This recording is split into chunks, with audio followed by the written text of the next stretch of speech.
માયાભાઈના છોકરાએ હાથ પગ નિર્દોષના હાથ પગ ભાંગી નાખ્યા અને તો એની માથે કેસ ન થયો અને એ ખુલ્લામાં ફરે છે અને જનક રાજકારણીઓ બહેનો દીકરીઓ આ ખુલ્લામાં ફરે છે તો એને કાંઈ નથી થતું અને મારા દીકરાને અત્યારે ખોટો કેસ કરીને ફસાવવા માગે છે કે એમ. સત્તાનો નશો માણસને ક્યાં સુધી લઈ જઈ શકે? શું વિરોધીઓને હરાવવા માટે પોલીસ ફરિયાદ પણ હથિયાર બની શકે? અને શું રાજકારણમાં કાયદો નહીં પરંતુ પ્રભાવ અને દબાણ ચાલે છે? લાઠી તાલુકામાંથી સામે આવેલા આવા વિવાદે અનેક સવાલ ઊભા કરી દીધા છે. શું છે સમગ્ર મામલો? વિગતે વાત કરીએ આ અહેવાલમાં. નમસ્કાર, હું છું આસિફ કાદરી અને સ્વમાન સાથે તમારું સ્વાગત છે. અમરેલી જિલ્લાના લાઠી તાલુકાના ચાવડ ગામમાં એક ખાનગી કંપનીના પવનચક્કીના કામને લઈને નોંધાયેલી પોલીસ ફરિયાદ હવે માત્ર કાયદાકીય મામલો રહ્યો નથી પરંતુ રાજકીય આક્ષેપો પ્રત્યે આક્ષેપોથી આખું વાતાવરણ ગરમાઈ ગયું છે. પવનચક્કી કંપનીમાં ફરજ બજાવતા કર્મચારી યોગેશ ગાગિયાએ પોલીસ ફરિયાદ નોંધાવી છે કે કામ ચાલુ રાખવું હોય તો 10 લાખ રૂપિયાની ખંડણી માંગવામાં આવી છે અને રૂપિયા નહીં આપો તો મારી નાખવાની ધમકી પણ આપવામાં આવી છે. આ ફરિયાદના આધારે તાલુકા પંચાયતના મહિલા કોંગ્રેસના સભ્ય શાંતુબેન ડેરના દીકરા કાંજી ડેર સામે ગુનો નોંધાયો છે. પરંતુ ફરિયાદ નોંધાતા જ શાંતુબેન ડેર ખુદ મેદાનમાં આવ્યા છે અને સોશિયલ મીડિયામાં વિડીયો જાહેર કરીને આખી ઘટનાને રાજકીય ષડયંત્ર ગણાવી દીધી છે. પહેલા આ વાયરલ વિડીયો જોઈ લો. અને અમે ફોર્મ ભર્યું એટલે અમે ચૂંટણી અમે ફોર્મ ભર્યું તમને પાછા કહેવા આવ્યા કે માયાભાઈની સોડી મારી સામે ઊભી રહે તો ફોર્મ પાછું ખેંચી લો. અમે કીધું ફોર્મ ખેંચવાનું પાછું થતું નથી એટલે અમને પછી અમરીશ ડેર આવ્યો, પછી ગિરીશ ડેર આવ્યો, પછી અને અમને અમરીશ ડેરે કીધું તમે હારવાનું ત્યારે રાખજો. સુતરિયાન અને ઓલો કેવો જનક એ અમને બધા દબાણ મૂકે છે ભાજપવાળા એટલે અમારે હવે મારા દીકરાને અત્યારે ખોટા કેસમાં ફસાવે છે તો અમારે જઈને કોને કેવું ફરિયાદ ક્યાં જઈને કરવી અમારે એમ.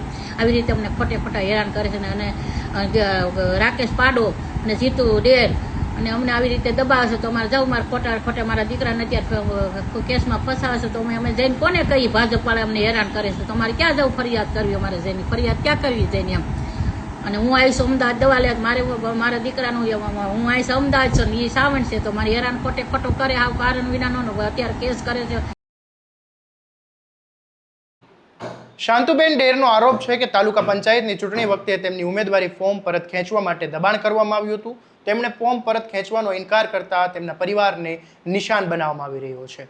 સૌથી ગંભીર વાત તો એ છે કે શાંતુબેન ડેરે સીધા નામ જે આક્ષેપો કરતા અમરીશ ડેર અને જાણીતા લોક સાહિત્યકાર માયા આહિર સહિતના કેટલાક પ્રભાવશાળી લોકો સત્તાના જોરે તેમના પરિવારને હેરાન કરી રહ્યા છે અને તેમના દીકરા વિરુદ્ધ ખોટા કેસમાં ફસાવવાના પ્રયાસ થઈ રહ્યા છે. તેમણે વિડીયોમાં એવો પણ દાવો કર્યો કે જો અન્ય લોકો સામે ગંભીર ઘટનામાં કાર્યવાહી થતી નથી તો માત્ર તેમના પરિવારને નિશાન કેમ બનાવવામાં આવી રહ્યો છે. શાંતુબેન ડેરે સ્થાનિક રાજકીય ભાજપ આગેવાનોને સાથે જોડાયેલા કેટલાક સત્તાધીશો સામે પણ ખુલ્લેઆમ આંગળી ચીંધી છે. તેમણે પ્રશ્ન ઉઠાવ્યો છે કે શું સત્તાનો ઉપયોગ હવે વિરોધીઓને દબાવવા માટે થઈ રહ્યો છે? બીજી તરફ પવનચક્કી કંપનીના કર્મચારી દ્વારા નોંધાયેલી પોલીસ ફરિયાદમાં 10 લાખ રૂપિયાની ખંડણી અને જાનથી મારી નાખવા જેવી ગંભીર આરોપો મૂકવામાં આવ્યા છે. એટલે કે એક તરફ કાયદાકીય ફરિયાદ છે તો બીજી તરફ રાજકીય વેરઝેર અને ખોટા કેસમાં ફસાવાના ગંભીર દાવા છે. હવે સૌથી મોટો સવાલ એ છે કે શું ખરેખર પવનચક્કી કંપની પાસેથી 10 લાખ રૂપિયાની ખંડણી માંગવામાં આવી હતી કે પછી આખો મામલો રાજકીય દુશ્મનના વટ અને સત્તાના પ્રભાવ હેઠળ કોઈ પરિવારને દબાવવાનો પ્રયાસ છે? જો શાંતુબેન ડેરના આરોપમાં સત્ય હશે તો જવાબદાર સામે કાર્યવાહી થશે અને જો ખંડણીની ફરિયાદ સાચી હશે તો કાયદો પોતાનું કામ નિષ્પક્ષ રીતે કરશે. હાલ તો સત્ય પોલીસ તપાસમાં બહાર આવશે પરંતુ એક વાત ચોક્કસથી છે કે લાઠીની આ લડાઈ હવે માત્ર પોલીસ સ્ટેશન સુધી સીમિત નથી રહી. અહીં કાયદા સાથે રાજકારણ પણ આમને સામને આવી ગયું છે. વધુ અપડેટ માટે તમારા સ્વમાનને સબસ્ક્રાઇબ કરી દો અને આ વિડીયોને વધુમાં વધુ શેર કરવાનું ભૂલતા નહીં.